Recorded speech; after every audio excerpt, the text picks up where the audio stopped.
All right, so you've heard that you have to have a website to get started as a dietitian when you want to make money or start your private practice. And in today's video, I'm going to break that down for you. So the first question is, do dietitians need a website? And the answer is absolutely. Yes, we definitely need a website, but it's a little more complicated than, yes, we just need one. The answer would be when. When does a dietitian need to invest the time and energy and resources, like money, into a website? Let's first talk about the first steps you need to do if you're starting a business like a dietitian private practice business or anything related. Perhaps it's consulting or any type of work on the side. The first thing you need to do to set up is actually have a way to take payment.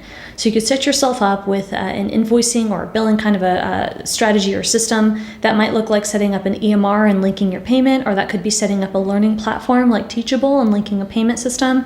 Or it could just mean that you sign up with something like PayPal and then you're able to create invoices. PayPal, Stripe, Square, there are so many different options, but you need to have a way to collect payment from people. That's actually the most important thing you need to do in your business if you're just getting started. Then you need to define the legal structure, which you should do before the payment because they all go together. So you need to make sure that you're clear with what type of legal structure, LLC, sole proprietorship, and then you can look at your government, your state website, and you can inquire on the steps you need to take to set up a business. There are also some services such as LegalZoom that will set it up for you if you're the type of person that has the funds and the ability to have somebody help you out with setting up a legal structure. You can also talk to a lawyer, but it is easier than it sounds to set up a business entity, but you will need to do that when you're getting started. Again, the question of when can depend on the person. Now, if you're taking insurance, you have to set up a legal structure to even apply to be on insurance panels. If you're doing cash pay, you can wait a little longer, for example, until somebody's ready to pay you. That's a personal decision, but I will say,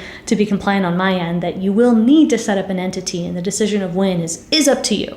You also need a contract. You have to protect yourself. And so that contract is a legal document that safeguards both you and the client. It's got to be fair for both people. So having that set up in addition to your payment system is a great way for you to be ready to start taking clients. Those are the essential things you need if you want to get started in business, right? A website is important, but it comes after the things I'm listing.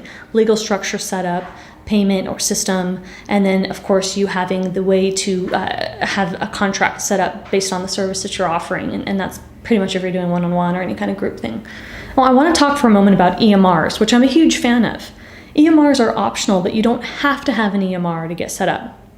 I do recommend them because I think that using an EMR is not only professional, but it's a great way to start getting used to using technology. And if you think about it, if you're a clinical dietitian, or if you can remember your internship, because we all completed our rotations at least, you had to probably use some type of electronic system. I know I used Allscripts. If anybody used Allscripts, comment below if you can relate. And paper charting has long been, it's not really done anymore. At least they stopped doing paper charting in most facilities a long time ago. So you probably have had experience with using some type of electronic medical records system in your teachings to become a dietitian. So starting to use one again on your own and setting it up, which can be simple. If you're just setting it up in the basic level, it's not too complex. That's a great way for you to start systematizing your dietitian business. I highly do recommend that because I think it takes away the stress and it adds a level of professionalism. So just to note, EMRs, electronic medical record systems, they're free until you have your first, let's say, few clients. So you don't have to pay for that expense until you start having people paying you, or you've got more than 3 people in your system. So that's a nice way for you to get started without having to invest more monies on the front end. You can also use EatLove, which I'm a fan of, and I use that myself. And the benefit of EatLove is that they tout themselves as being a replacement for an EMR or a supplement. And I think that's pretty cool because it's a nutrition analysis software, and there's a lot of uses for it, including for educators, clinical dietitians, to optimize how you're able to provide service to your clients. And so if you want to use EatLove, or you want to use an EMR, or you want to use both, I would start with maybe one just to get comfortable. That's a great way for you to start systematizing your private practice or your consulting business from the beginning. If you do have a website, I suggest keeping it really simple, something like a one-page website. But if you're using an EMR, you'll get a scheduling page for someone to schedule that consult with you, that initial consult, and that can actually serve as a web page. It's not a website, but it is something on the internet that has your name on it, and that's better than nothing. The same goes for health profs or having any kind of taking up any space on the internet. So as long as you're able to show up on the internet, people can search you and you're able to pop up, that is a good way for you to start building your presence without building out an actual full website. I'm a huge fan of using a landing page. Now, if you've got an email service provider, then you have the ability to create landing pages through your email service provider, like MailChimp or ConvertKit. ConvertKit is paid. MailChimp, under a certain amount of subscribers, is free.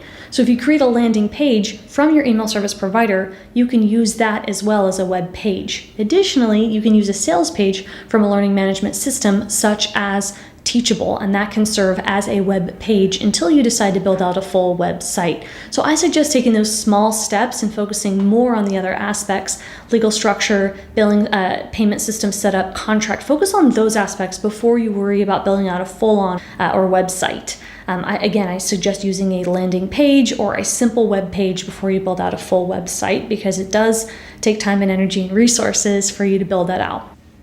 Website builders are a great option, and website builders like Kajabi make it really easy for you to build out a professional and beautiful website.